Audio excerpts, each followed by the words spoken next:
Bueno, comentábamos que, como vimos algunos ejemplos, algunas mezclas que no son ideales, generalmente cuando poseen diferente naturaleza química, forman azeótropos. Precisamente el punto en un diagrama de fases donde la composición en la fase líquida es igual a la composición en la fase vapor. Hay azeótropos de temperatura máxima que existen a una presión de saturación mínima.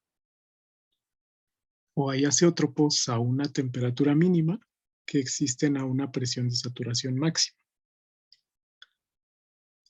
Entonces, bueno, una de las características típicas de la azeótropo de una mezcla azeotrópica es que precisamente los puntos de ebullición de los componentes puros, que yo puedo leer aquí de los extremos de la gráfica, son diferentes del azeótropo. Incluso el azeótropo puede estar mucho más arriba o mucho más abajo que el mayor punto de ebullición, por ejemplo aquí, de una sustancia pura. En este primer diagrama nosotros teníamos que es el inciso B, cloroformo tetrahidrofurano. Cloroformo es el componente 1, tetrahidrofurano es el componente 2. Entonces, para este caso, bueno, aquí se grafica el componente 1, que es cloroformo. Como comentábamos, para un X1 igual a 0, significa que X2 es igual a 1. Es decir, tendría aquí tetrahidrofurano puro, con un punto de ebullición, como habíamos comentado, de 67 Celsius. Y del otro lado, en el otro extremo, yo tengo cloroformo puro. Es decir, X1, el componente 1 es cloroformo, su fracción molar es 1, entonces es 100% cloroformo.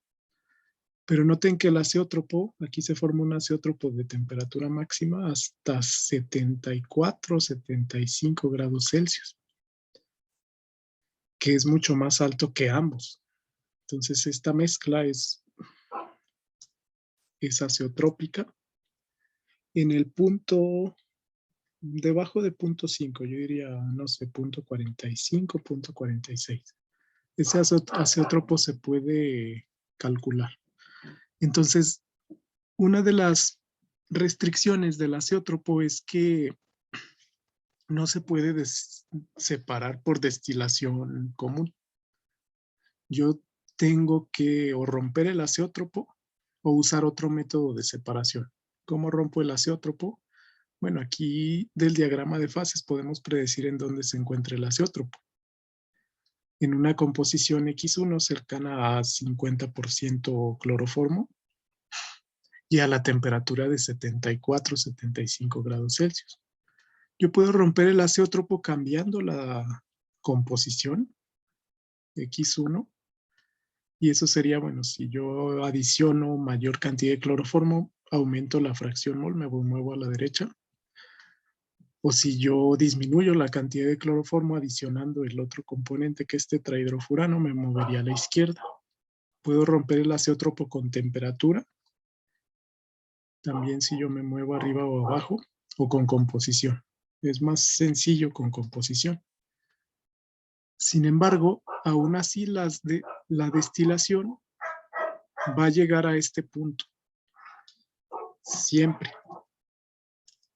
Eso por la naturaleza de la mezcla. Comentábamos que la destilación, bueno, separa la mezcla líquido-vapor en una serie de etapas.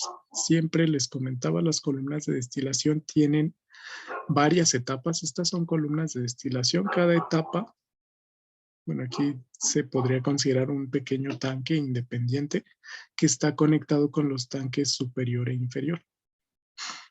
El número de esos pequeños tanques suele ser mayor a 10. Generalmente hay columnas de destilación muy grandes para separar. Cada etapa es un plato. Entonces, bueno, si lo analizaran, ¿qué sucede? Digamos, nosotros tenemos, voy a colocar como ejemplo, hemos comentado la destilación. Una de las mezclas más comunes, bueno, es agua, etanol. El punto de ebullición del agua a una atmósfera es 100 Celsius. El punto de ebullición del etanol a una atmósfera es algo así como 79 Celsius. Entonces, en una destilación yo los podría separar por diferencia de punto de ebullición. Esa es la definición de una destilación. Entonces, digamos, este es un plato. Aquí yo tengo una alimentación. Se le llama generalmente F por notación de feed. Alimentación. Entonces, en esta etapa, bueno, yo voy a utilizar diferente temperatura. Digamos, si yo aquí lo caliento a presión atmosférica para este ejemplo, si lo colocara, por ejemplo, a 90 grados Celsius, bueno, se forma un vapor que es rico, digamos, este es un plato, que es rico en el componente más volátil, es rico en etanol. Pero también se forma un líquido. Si este es un plato, le voy a llamar nuestro plato de alimentación, F, y se forma un líquido que sale de ese plato de alimentación. Este es rico en etanol, pero este sería más rico en agua. Y bueno, la idea es que se vaya purificando poco a poco. Si yo tuviera, por ejemplo, una mezcla 60% mol agua, 40% mol etanol, en este flujo BF debe ser un mayor porcentaje de etanol.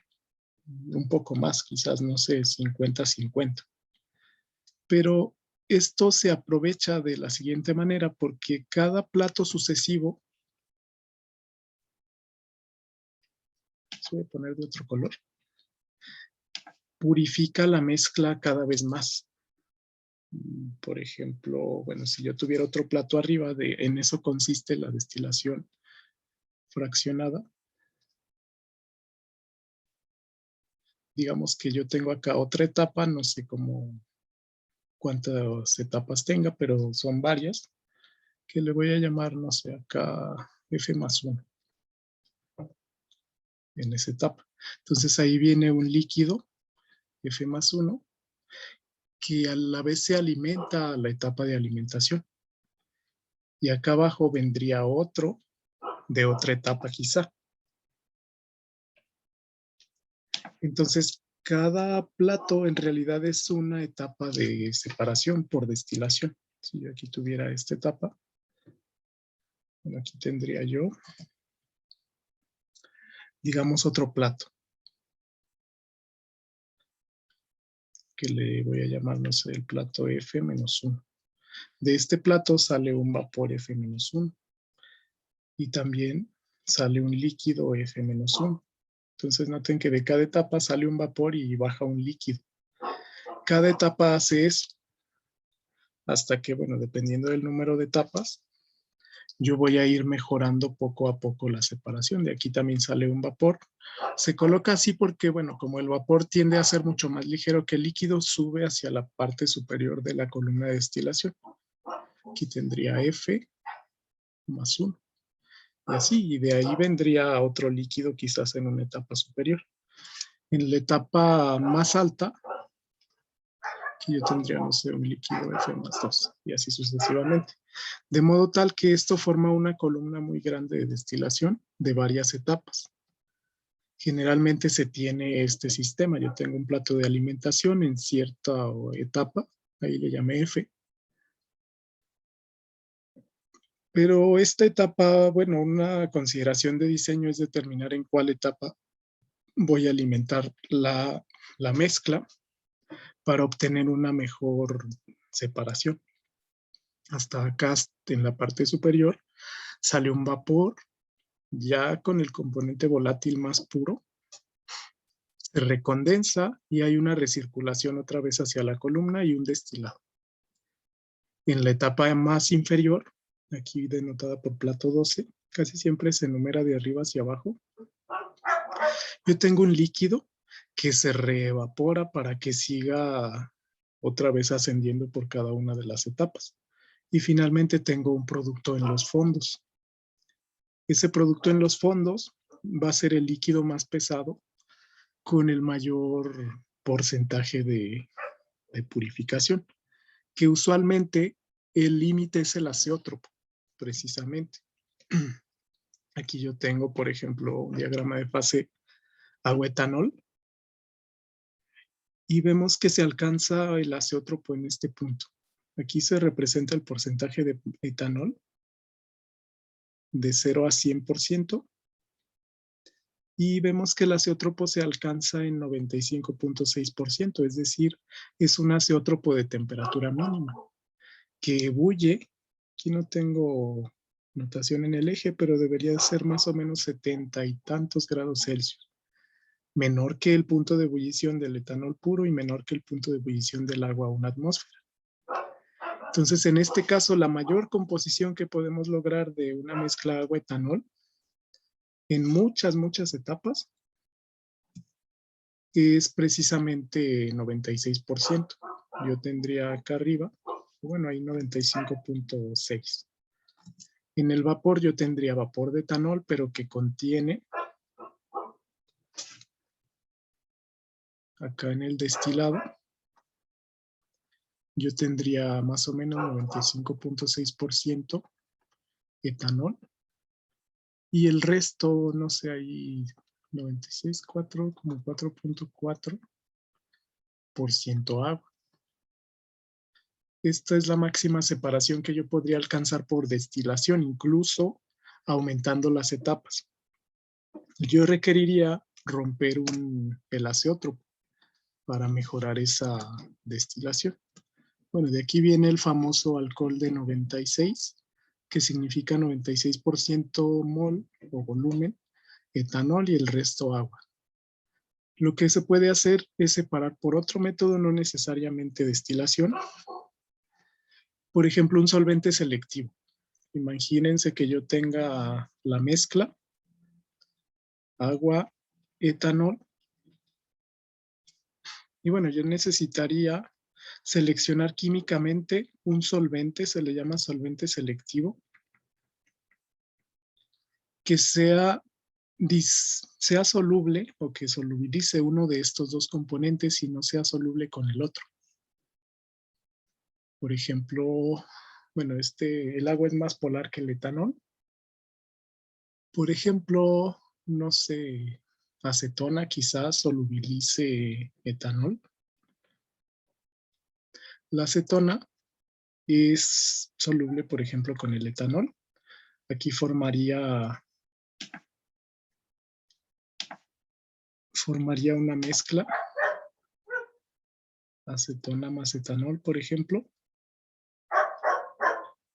Y acá probablemente no se solubilice el agua, entonces probablemente siga teniendo una mezcla con cierta cantidad de agua y cierta cantidad de etanol mínimo. Entonces esta mezcla yo la puedo separar de nuevo quizás por destilación. Los procesos de separación funcionan a grandes rasgos así. Yo diseño basándome en las características químicas de un componente para poder obtener una purificación mayor.